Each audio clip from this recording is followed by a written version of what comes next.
Hello everyone, welcome back to my channel. कैसे हैं आप सब? आई होप सब अच्छे होंगे, स्वस्थ होंगे। तो पिछले वीडियो में हमने चैप्टर शुरू किया था reaching the age of adolescence. तो उसके बाद बचे हुए पार्ट को आज हम कंटिन्यू करेंगे। तो इसमें देखते हैं, चलिए देखते हैं कि सेकेंडरी सेक्सुअल कैरेक्टर्स, ठीक है, इनमें क्या होते हैं? सेक्सुअल कैरेक्टर होते हैं, ठीक है। सेकेंडरी मतलब द्वितीयक जो लैंगिक लक्षण होते हैं, गुण होते हैं, वो देखते हैं। इसमें क्या है कि you have learned in chapter 9 that testis and ovaries are the reproductive organs. तो चैप्टर 9 में आप पढ़ चुके हैं कि टेस्टिस और ओवरीज क्या होते हैं? रिप्रोडक्टिव ऑर्गन्स होते हैं, ठीक है, जनन अंग होते हैं। रिप्रोडक्टिव ऑर्गन्स मतलब जनन अंग, है ना। इसे जनन अंग भी कह सकते हैं, इसे जननांग भी कह सकते हैं, ठीक है। They produce the gametes that is sperm and ओवा। तो ये क्या प्रोड्यूस करते हैं? ये गैमेट्स प्रोड्यूस करते हैं, गैमेट्स बनाते हैं, ठीक है। इनसे क्या बनता है? गैमेट्स बनता है ना।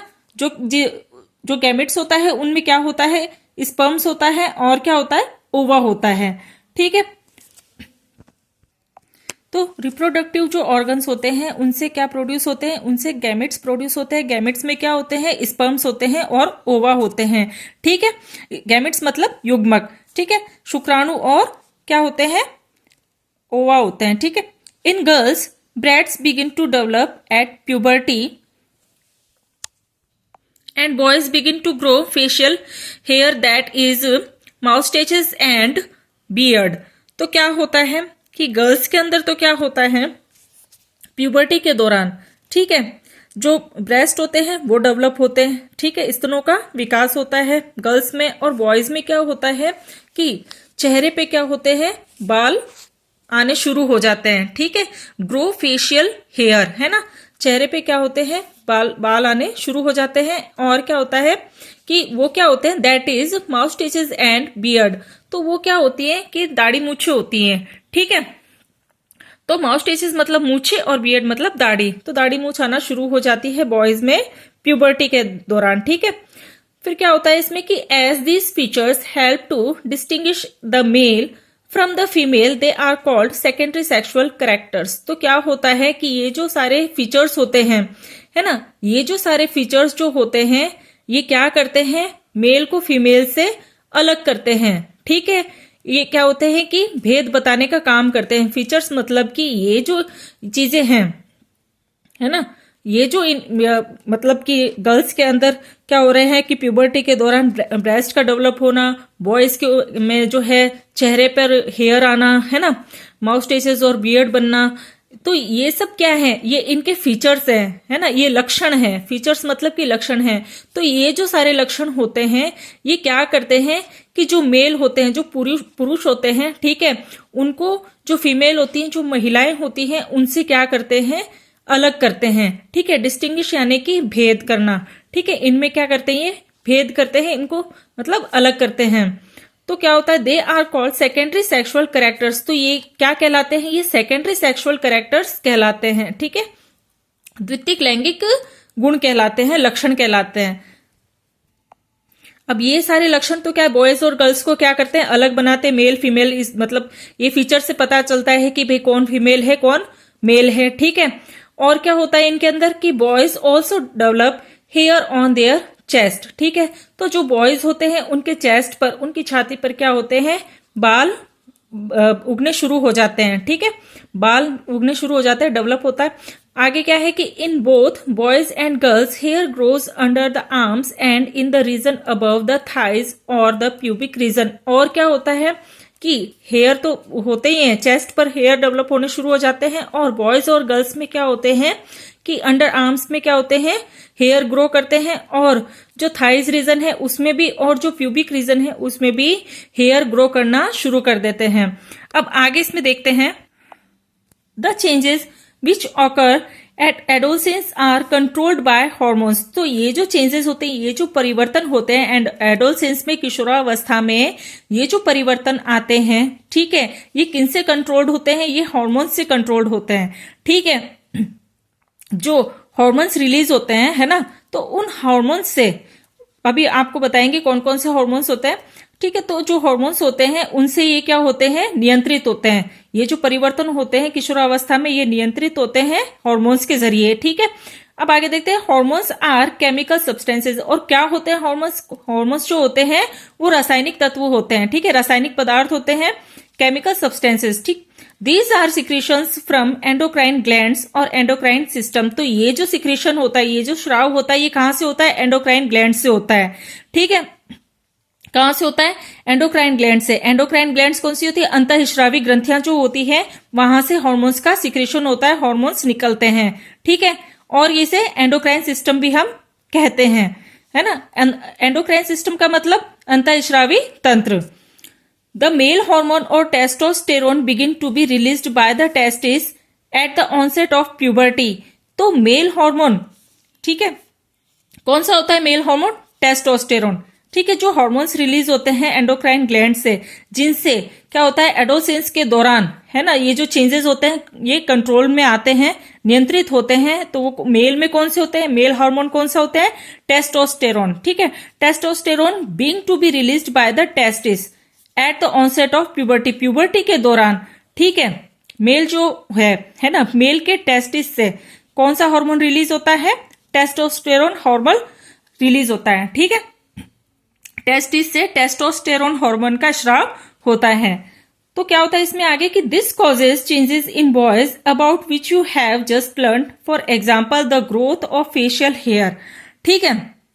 तो ये जो कारण होते हैं, है ना, जो बॉयज के अंदर ये जो चेंजेस आते हैं, है ना, तो ये क्या है कि ये एक तरीके के क्या है? एग्जाम्पल है। अभी जो बताया था कि the growth of facial hair, है ना, चेहरे पर जो बाल ग्रो करते हैं, हेयर ग्रो करते हैं, ये क्या है?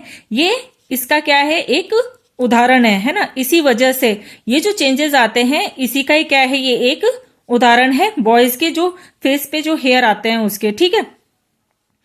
Once puberty is reached in girls, ovaries begin to produce the female hormones और estrogen which makes the breast develop. और एक जब गर्ल्स, है ना, जो गर्ल्स होती हैं, है ना, जब उनमें प्यूबर्टी स्टेज होती है, ठीक है, एडोसेंस की जब स्टेज होती है, तो उस अवस्था में क्या होता है कि ओवरीज जो है ना, begin to produce the female hormone, है ना। ओवरीज से क्या, ओवरीज में क्या बनना शुरू होते हैं? फीमेल हार्मोन बनना शुरू होते हैं। अब ओवरीज से जब फीमेल हार्मोन प्रोड्यूस होते हैं, तो फीमेल जो हार्मोन होते हैं वो क्या, कौन से होते हैं? एस्ट्रोजन, ठीक है ना।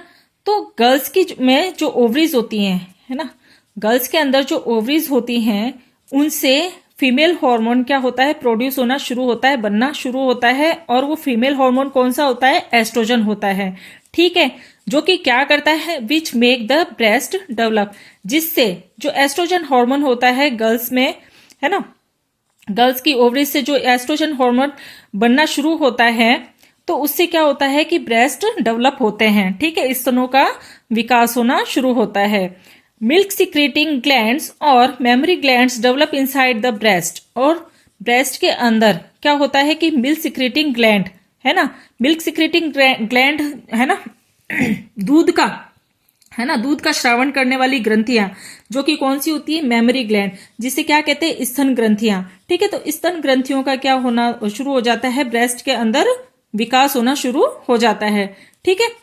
The production of these hormones is under the control of another hormone secreted from an endocrine gland called pituitary gland। तो क्या होता है कि ये जो प्रोडक्शन होता है हॉर्मोन्स का, है ना, ये क्या होता है? इन सब जो हॉर्मोन्स हैं, टेस्टोस्टेरोन है, एस्ट्रोजन है, ठीक है, बॉयज एंड गर्ल्स में, तो इन सब का जो सिक्रेशन होता है ना, तो इन हॉर्मोन्स को क्या करते हैं कि कंट्रोल करने के लिए क्या होता है? एक दूसरा हार्मोन और होता है।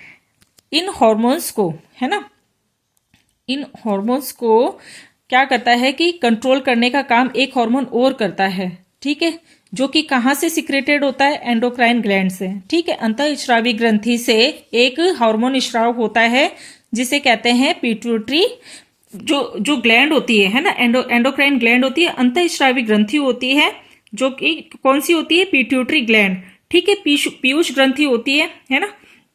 उस पीयूष ग्रंथि से क्या होता है कि हार्मोन का श्रावण होता है, ठीक है ना, हार्मोन श्रावित होता है। और वो जो हार्मोन श्रावित होता है वो क्या करता है कि ये जो हार्मोन्स है, एस्ट्रोजन, टेस्टोस्टेरोन, इनको क्या करता है? कंट्रोल करता है। या हम कह सकते हैं कि the production of these hormones, तो ये जो हॉर्मोन्स प्रोड्यूस होते हैं, ठीक है, एस्ट्रोजन और ये टेस्टोस्टेरोन, ये हॉर्मोन्स जो प्रोड्यूस होते हैं ये किसके नियंत्रण में प्रोड्यूस होते हैं?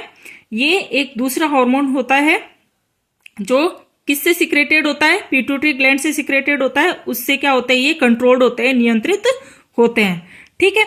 अब नेक्स्ट है इसमें role of hormones in initiating reproductive function.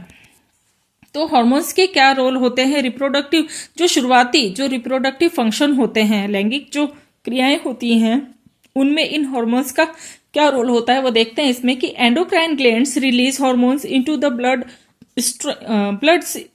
Blood stream to reach a particular body part called target site. क्या होता है कि एंडोक्राइन जो ग्लैंड है वो क्या करती है? हार्मोन रिलीज करती है ना। तो क्या करती है कि वो जो ब्लड स्ट्रीम है ना, to reach a particular body part, तो जो ब्लड स्ट्रीम है वो कहाँ पहुंचता है? एक पर्टिकुलर बॉडी पार्ट होता है जिसे कहते हैं टारगेट साइट। उस टारगेट साइट तक क्या होता है कि हार्मोन्स को पहुंचाने का काम करता है, ठीक है।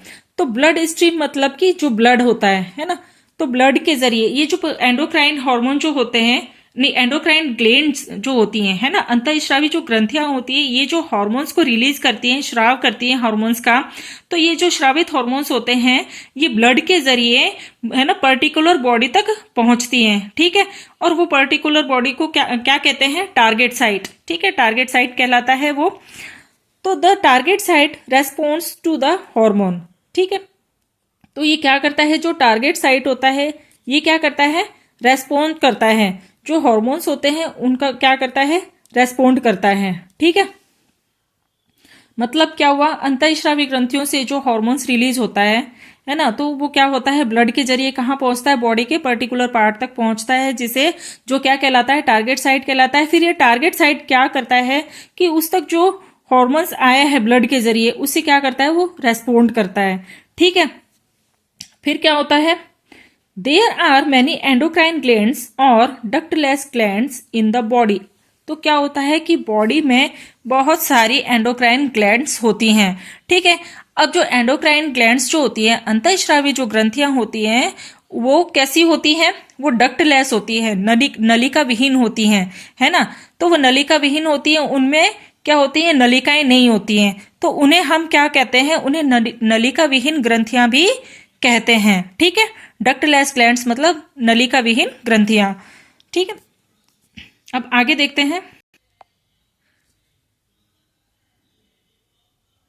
The testis and ovaries secret sex hormones, ठीक है। तो जो टेस्टिस होते हैं और जो ओवरीज होते हैं वो क्या करते हैं? सेक्स हॉर्मोन्स को रिलीज करते हैं, सेक्स हॉर्मोन्स का सिक्रीशन करते हैं, ठीक है।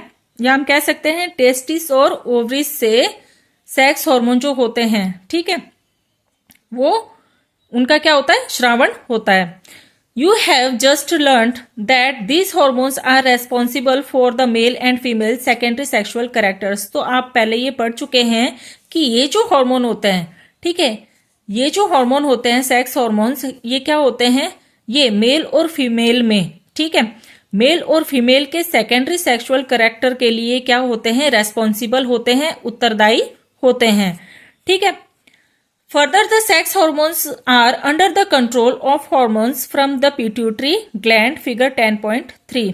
तो ये जो सेक्स हार्मोन होते हैं, है ना, ये कंट्रोल्ड होते हैं, है ना, ठीक है। Control of hormone from the pituitary gland. Pituitary gland जो होती है, पीयूष ग्रंथि जो होती है ना, उससे क्या होते हैं? ये जो सेक्स हार्मोन होते हैं ये नियंत्रित होते हैं।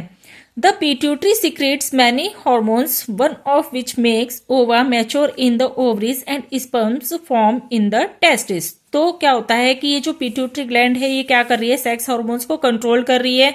और क्या करती है कि इससे पीयूष ग्रंथि से क्या होते हैं? बहुत सारे हार्मोन्स क्या होते हैं? श्रावित होते हैं, श्रवण होता है। और क्या होता है? वन ऑफ विच, और उनमें से क्या होता है कि एक तो क्या करता है? ओवा को ओवरीज के अंदर क्या करता है? मैच्योर बनाता है, ठीक है, परिपक्वन करता है। और जो स्पर्म्स होते हैं, है ना, टेस्टिस में क्या करता है? स्पर्म्स बनाता है, ठीक है। टेस्टिस में क्या करता है? शुक्राणु बनाता है। और क्या करता है? जो ओवा होता है उसे ओवरीज में क्या करता है? मैच्योर करता है, ठीक है। अब आगे देखते हैं reproductive phase of life in humans. ठीक है, जो रिप्रोडक्टिव फेज होता है ह्यूमंस में, है ना, ह्यूमंस की लाइफ में, तो उसके बारे में जानेंगे कि adolescents become capable of reproduction when their testis and ovaries begin to produce gametes. तो जब एडोलसेंट्स, जब किशोरावस्था आती है, तब क्या होता है कि जो मेल और फीमेल होते हैं वो रिप्रोडक्शन के लिए क्या हो जाते हैं, कैपेबल हो जाते हैं, सक्षम हो जाते हैं। ठीक है ना, टेस्टिस के द्वारा और ओवरीज के द्वारा फिर वो क्या करते हैं, गैमेट्स प्रोड्यूस करते हैं, युग्मक बनाते हैं। ठीक है, टेस्टिस और ओवरीज क्या होती हैं कि गैमेट्स को प्रोड्यूस करती हैं। कब प्रोड्यूस करती है, जब एडोलसेंस, जब किशोरावस्था आती है ना, तो उस दौरान क्या होते हैं कि ये क्या होते हैं, कैपेबल हो जाते हैं। ठीक है, रिप्रोडक्शन के लिए क्या होते हैं, सक्षम होते हैं। ठीक है, फिर उनके टेस्टिस और ओवरीज से क्या बनते हैं, गैमेट्स बनते हैं, युग्मक बनते हैं। ठीक, the capacity of maturation and production of gametes last for a much longer time in males than in females. तो जो कैपेसिटी होती है मैच्यूरेशन की, ठीक है, एंड प्रोडक्शन ऑफ गैमेट्स, है ना, और जो गैमेट्स का प्रोडक्शन है, युग्मक का बनना जो है ना, ये क्या होता है कि last for a much longer time in males than in females. Males के अंदर क्या होता है, ज्यादा टाइम के लिए होता है फीमेल्स की तुलना में। ठीक है, in females the reproductive phase of life begin at puberty 10 to 12 years of age and generally lasts till the age of approximately 45 to 50 years। तो क्या होता है कि फीमेल्स के अंदर जो रिप्रोडक्टिव फेज होती है ना, जनन की जो अवस्था होती है, वो जब प्यूबर्टी शुरू होती है ना, लाइफ में जब प्यूबर्टी फेज आता है, प्यूबर्टी जब शुरू होती है 10 से 12 साल की एज में, तब शुरू होता है रिप्रोडक्टिव फेज। ठीक है, अब क्या होता है कि जनरली क्या होता है कि ये इनकी जो एज होती है 45 to 50। ठीक है, किसकी, फीमेल की लगभग अप्रोक्सीमेटली, मतलब लगभग जब 45 से 50 साल की जब उम्र होती है, तब क्या होती है, तब तक ही ये इनकी क्या होती है, रिप्रोडक्टिव फेज होती है। ठीक है, फीमेल्स में जब प्यूबर्टी शुरू होती है तो उनमें रिप्रोडक्टिव फेज शुरू होता है 10 से 12 साल की एज से। ठीक है, और ये कहाँ तक होता है, ये लगभग 45 से 50 साल की एज तक ही होता है। उसके बाद ये क्या होता है, खत्म हो जाता है। ठीक है, मतलब उसके बाद में क्या होता है कि रिप्रोडक्टिव फेज नहीं होगी तो रिप्रोडक्शन भी नहीं होता है। The ova begin to mature with the onset of puberty. ठीक है, तो जो ओवा होता है ना, वो मैच्योर होता है ना, ऑनसेट ऑफ प्यूबर्टी, जब प्यूबर्टी की शुरुआत होती है तो क्या होता है, जो क्या होता है, ओवा जो होता है वो क्या हो जाता है, मैच्योर होता है। ठीक है, परिपक्व होता है। ओवा क्या होता है, परिपक्व होता है प्यूबर्टी की शुरुआत में, ऑनसेट यानी शुरुआत। One ovum matures and is released by one of the ovaries once in about 28 to 30 days। तो एक ओवम जब मैच्योर होता है ना, and is released by one of the ovaries once in about 28 to 30 days। क्या होता है कि 28 से 30 दिनों के बीच, ठीक है ना, 28 से 30 दिनों में क्या होता रहता है कि एक ओवम जो होता है वो क्या होता है, मैच्योर होता है, परिपक्व होता है। फिर वो क्या होता है कि वन ऑफ द ओवरीज, ठीक है, एक बार में, ठीक है, एक ओवरीज से, है ना, ओवरीज से क्या होता है कि वो रिलीज होता है। मतलब कि हर 28 से 30 दिन में क्या होता है कि ओवरीज से एक मैच्योर, है ना, ओवम क्या होता है, रिलीज होता है, निकलता है ना। During this period, the wall of the uterus becomes thick so as to receive the egg in case it is fertilized and begin to develop। तो क्या होता है कि इस दौरान क्या होता है, इस दौरान क्या होता है कि यूट्रस की जो वॉल होती है ना, वो कैसी हो जाती है, थिक हो जाती है। बिकम्स थिक मतलब कि मोटी हो जाती है। यूट्रस की जो परत होती है ना, यूट्रस की जो वॉल होती है वो कैसी हो जाती है, मोटी हो जाती है। So as to receive the egg, ठीक है ना, मोटी हो जाती है। जब एग रिसीव होता है तो यूट्रस की वॉल कैसी हो जाती है, थिक हो जाती है, मोटी हो जाती है। और इस केस में क्या होता है, इट इज फर्टिलाइज, है ना।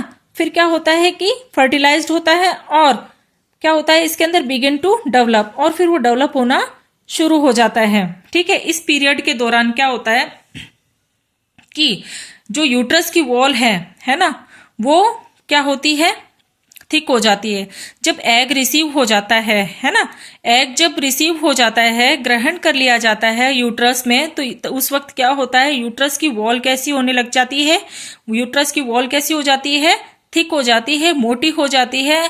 और उसमें फिर क्या होता है, फर्टिलाइजेशन और डेवलपमेंट होता है।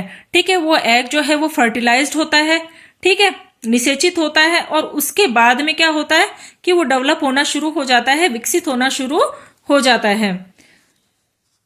This results in pregnancy. और ऐसा कब होता है कि एग रिसीव हो गया, है ना, और फिर क्या हुआ, यूट्रस की वॉल थिक भी हो गई, और उसमें क्या हो रहा है ना, वो एग क्या हो रहा है, फर्टिलाइज्ड हो रहा है, उसमें डेवलपमेंट हो रहा है। तो ये जो रिजल्ट होता है, ये जो सारी एक्टिविटी हो रही है ना, तो ये इन सारी चीजों को क्या कहते हैं कि ये ऐसा कब होता है, रिजल्ट इन प्रेगनेंसी, प्रेगनेंसी के दौरान ये सारी चीजें होती हैं। ठीक है, तो this is results in pregnancy, pregnancy में ये सारी चीजें होती हैं।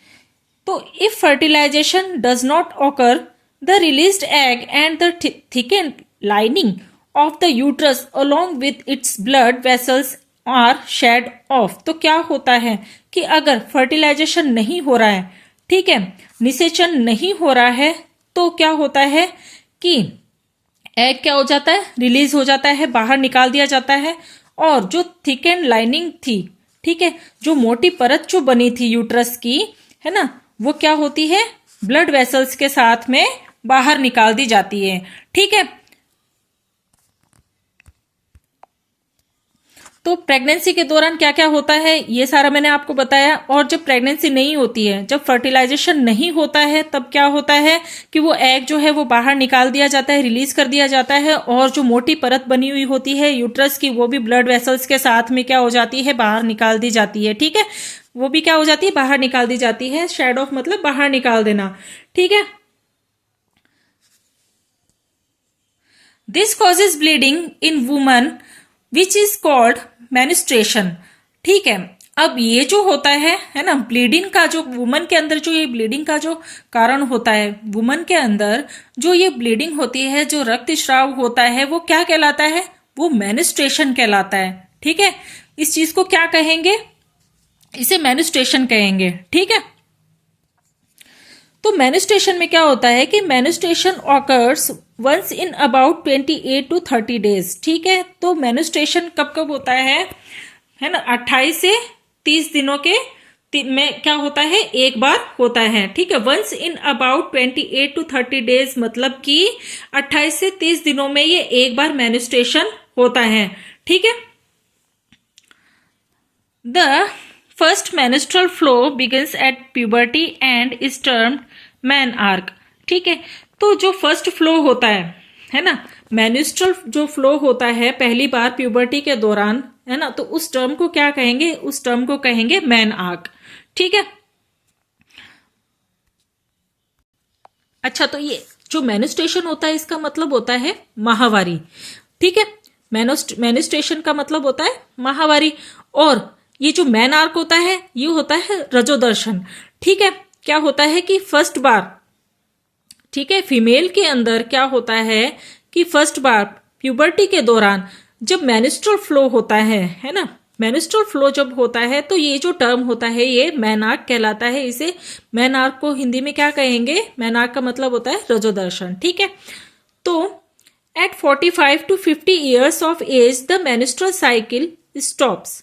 ठीक है, अब ये प्यूबर्टी में शुरू होता है, और कौन सी एज पे जाके रुकती है ये मेनिस्ट्रल साइकिल, ये रुकती है 45 से 50 साल की एज में। ठीक है, 45 से, है ना, 45 to 50 ईयर्स, 45 से 50 साल की उम्र तक की ये मेनिस्ट्रल साइकिल रहती है, उसके बाद ये बंद हो जाती है। ठीक है, stoppage of menstruation is termed menopause. अब ये जो मेनिस्ट्रेशन है ना, ये जब रुक जाता है, ठीक है, मेन्स्ट्रुएशन जो 45 से 50 ईयर्स की एज तक आते आते जब मेन्स्ट्रुएशन जो है ये रुक जाता है, तो इस टर्म को क्या कहेंगे, इसे कहेंगे मेनोपोज, है ना। और मेनोपोज का मतलब होता है रजोनिवृत्ति। मैनाक तो क्या हो गया, रजोदर्शन, और मेनोपोज हो गया रजोनिवृत्ति, ठीक है। तो इनिशियली मेंस्ट्रुअल साइकिल में बी इरेगुलर। तो ये जो मेंस्ट्रुअल साइकिल होती है शुरुआत में ये कैसी होती है, इरेगुलर होती है, मतलब कि रेगुलर नहीं होती है ना, टाइम टू टाइम ना होके ये कैसी होती है, इरेगुलर होती है। तो it takes some time to become regular. तो इसमें क्या होता है, अब शुरुआत में तो क्या होता है, मेंस्ट्रुअल साइकिल क्या होती है, इरेगुलर होती है। बाद में क्या होता है कि थोड़े टाइम बाद में, है ना, थोड़े टाइम बाद में ये कैसी हो जाती है, रेगुलर हो जाती है, ठीक। अब आगे इसमें देखते हैं, menstrual cycle is controlled by hormones. और ये जो मेंस्ट्रुअल साइकिल होता है ये हार्मोन्स के द्वारा नियंत्रित होता है, ठीक है। The cycle includes the menstruation of the egg, its release, thickening of uterine wall and its breakdown if pregnancy does not occur। तो ये हम पहले भी बात कर चुके हैं कि ये जो साइकिल होती है ना, इसमें क्या होता है कि मैच्योरेशन होता है ना, maturation of the egg, egg का क्या होता है, परिपक्वन होता है ना। जो ये मेंस्ट्रुअल साइकिल होती है इसमें क्या होता है कि एग का परिपक्वन होता है, मैच्योरेशन होता है एग का, और क्या होता है कि it's release thickening of uterine wall. और ये जो मोटी सारी जो परत होती है, जो यूटेराइन वॉल होती है, इसके साथ में इस एग को क्या कर दिया जाता है, रिलीज कर दिया जाता है। और क्या होता है, it's break down if pregnancy does not occur. और क्या होता है, ये सारे काम हो गए। अब उसमें क्या होता है कि जब प्रेगनेंसी अगर नहीं होती है ना, प्रेगनेंसी नहीं होती है, तो ये सारे क्या होते हैं, बाहर निकाल दिए जाते हैं, बाहर रिलीज कर दिए जाते हैं, ठीक है। In case the egg is fertilized, it begins to divide and then gets embedded in the uterus for further development as you have learned in chapter 9, ठीक है। क्या होता है इस केस में कि egg is fertilised, it begins to divide. क्या हो गया कि इसमें बताया था मैंने पहले आपको कि एग में क्या होता है, फर्टिलाइज्ड होता है, फिर उसमें क्या होता है, वो डेवलप होना शुरू हो जाता है। तो जब एग फर्टिलाइज्ड होता है ना, तो फिर वो क्या होता है, उसमें विभाजन शुरू हो जाता है, उसमें विभाजन शुरू हो जाता है। और उसके बाद क्या होता है, देन गेट्स एम्बिडेड। अब एम्बिडेड का मतलब होता है कि अंतर्निहित, ठीक है ना, यूट्रस के अंदर अंतर्निहित, मतलब कि यूट्रस के अंदर क्या हो गया, एग फर्टिलाइज्ड हो रहा है और डिवाइड होना शुरू हो रहा है, उसमें क्या हो रहा है, विभाजन हो रहा है, ठीक है। फिर उससे क्या हो रहा है, विभाजन शुरू हो रहा है। तो इसका मतलब क्या है कि फॉर फर्दर डेवलपमेंट, ठीक है। तो क्या हो रहा है, वो डेवलप हो रहा है, विकसित हो रहा है। ये सब आपने चैप्टर 9 में आपने पढ़ लिया है, ठीक है। ये जो डेवलपमेंट है ये आप उसमें पढ़ चुके हैं। अब नेक्स्ट है इसमें, how is the sex of the baby determined, ठीक है। तो इस ये जो टॉपिक है इसे हम नेक्स्ट वीडियो में कंटिन्यू करेंगे। अभी के लिए इतना ही। तो इससे रिलेटेड कोई क्वेश्चन हो तो आप कमेंट सेक्शन में जरूर पूछिएगा, कोई डाउट हो तो आप कमेंट सेक्शन में जरूर पूछिएगा, ठीक है। कोई सजेशन हो तो आप कमेंट्स में जरूर बताइएगा। और इसके बचे हुए पार्ट को हम नेक्स्ट वीडियो में कंटिन्यू करेंगे, ठीक है। अगर मेरी वीडियो आपको अच्छी लगे तो लाइक कीजिएगा, ज्यादा से ज्यादा शेयर कीजिएगा, चैनल पर नए हो तो सब्सक्राइब जरूर कीजिएगा। मिलते हैं नेक्स्ट वीडियो में इस चैप्टर को कंटिन्यू करते हुए। Okay, thank you, bye.